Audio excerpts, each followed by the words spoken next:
जिले के सभी शिक्षक साथियों को मेरा नमस्कार है। आज एक बार फिर से मैं आप सभी के सामने हूं अपने इस वीडियो में, और मैं आप सबों से कुछ जानकारी साझा करना चाहता हूं।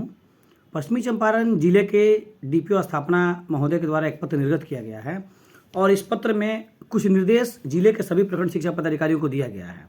जैसा कि मैंने पिछले वीडियो में बताया था कि जिले के कुछ बीओ अपनी मनमानी कर एनआईओएस से जिन्होंने ट्रेनिंग किया है उनका वेतन काट रहे हैं या फिर बिना पत्र निर्गत कर रहे हैं, और बहुत सारा उहापोह का स्थिति था, जिससे शिक्षकों में असमंजस थी कि हमारा वेतन का क्या होगा, हमारा बनेगा नहीं बनेगा।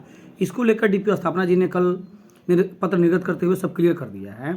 यह जो पत्र है इसका पत्रांक 925 है, और इस पत्र का जो पहला 1 नंबर कॉलम है, निर्देश है, यह कहता है कि प्रारंभिक विद्यालयों में जो भी शिक्षक हैं, सर्वप्रथम हम आते हैं बीएड प्रशिक्षित शिक्षक वर्ग 1 से 5 में जो हमारे टीचर्स हैं, जिनकी बहाली 1 से 5 में हुई है और जिन्होंने संवर्धन कोर्स कर लिया है, जिन्होंने संवर्धन कोर्स किया है, उन पर कोई असर नहीं पड़ेगा, ना उनका किसी प्रकार का वेतन कटौती होगा, ना उनका कोई रोका जाएगा।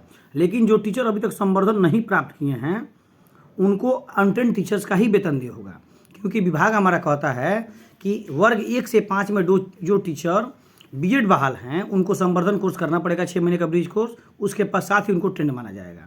तो पहला निर्देश यह कहता है कि जो भी टीचर संवर्धन कोर्स नहीं किए हैं उनको अनट्रेंड का वेतन दे होगा, और जब वे संवर्धन कोर्स पास कर लेंगे उस तिथि से उनको वेतनमान का दे प्राप्त होगा।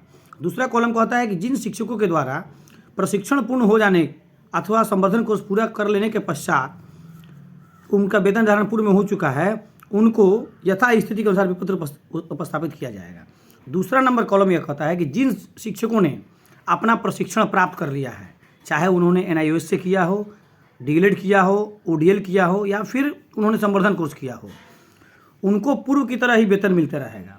इस कॉलम से यह स्पष्ट हो जाता है कि उनके वेतन में कहीं से किसी प्रकार का कोई छेड़छाड़ नहीं होगा। खास करके एनआईओएस से जिन्होंने ट्रेनिंग किया है वे सभी शिक्षक जिनका डेट ऑफ ट्रेनिंग 22/5/2019 है, उन पर इससे कोई खतरा नहीं है, और ब्रिज कोर्स जिन्होंने संवर्धन कोर्स किया है जिनका डेट ऑफ ट्रेनिंग 11/6 है, उन पर भी इसका कोई खतरा नहीं है। तीसरा कॉलम कहता है कि जो शिक्षक दिनांक 31/3/19 से 19/10/22 की अवधि के दौरान अप्रशिक्षित, यानी कि इस अवधि में अगर कोई टीचर अगर अनट्रेंड रह गए हैं या अप्रशिक्षित हैं या फेल कर गए हों तो उनको नवनियुक्त माना जाएगा। यानी कि 31 मार्च के बाद जो टीचर अनट्रेंड हो गए हैं, जैसे कि बहुत सारे टीचरों ने एनआईओएस से प्रशिक्षण किया है तो उनका प्रशिक्षण समाप्त हो गया था, लेकिन जिनका रिजल्ट पेंडिंग पड़ गया या जिनका रिजल्ट ही नहीं आया, रिजल्ट बाद में आया है, वैसे टीचरों को नवनियुक्त माना जाएगा और उनका वेतन निर्धारण करके तब उनका विपत्र अलग से आएगा। चौथा कॉलम कहता है कि जो भी शिक्षक प्रशिक्षण पूर्ण किए हैं परंतु अब तक परीक्षा उत्तीर्ण नहीं किए हैं, वे उन्हें सेवा में नहीं रखा जाएगा। कुल मिलाकर यह कहा जा सकता है कि वैसे शिक्षक, मेरी समझ से इस पत्र का सार यही है कि वैसे शिक्षक जिन्होंने संवर्धन कोर्स नहीं किया है 1 से 5 में जो बीएड हैं, उनको अनट्रेंड का वेतन मिलेगा।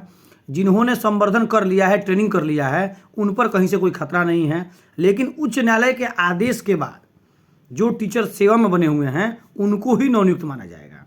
इस पत्र का यही सार है, और विभाग द्वारा 1-2 और पत्र निकाला गया है जिसमें जो टीचर जो दक्षता फेल हो चुके हैं उनको दक्षता परीक्षा में भाग लेने का मौका लेने के संबंधित एक पत्र निर्गत किया गया है। तो यही इस पत्र का सार है। फिर आगे जैसा भी होगा, आप सभी से आग्रह है कि जो भी एनआईओएस से ट्रेनिंग किए हैं शिक्षक, वे किसी भी भ्रम में ना रहें। मैं खुद एक एनआईओएस प्रशिक्षित शिक्षक हूँ और पूरे स्थिति पर अपनी नज़र बनाए हुआ हूँ। अगर मुझे ऐसा कुछ भी पता चलता है, लेकिन ऐसा होने वाला नहीं है, पत्र से एकदम स्पष्ट क्लियर है, क्योंकि डीपीओ स्थापना महोदय ने खुद डायरेक्टर प्राइमरी एजुकेशन से बात करके इस पत्र को निर्गत किया है। इसलिए 22/5/19 तक और जिन्होंने ब्रिज कोर्स कर लिया है उनको इससे कोई खतरा नहीं है, लेकिन 22/5/19 के बाद जिनका भी रिजल्ट है उनको नवनियुक्त माना जाएगा। वो इस पत्र से स्पष्ट हो जाता है।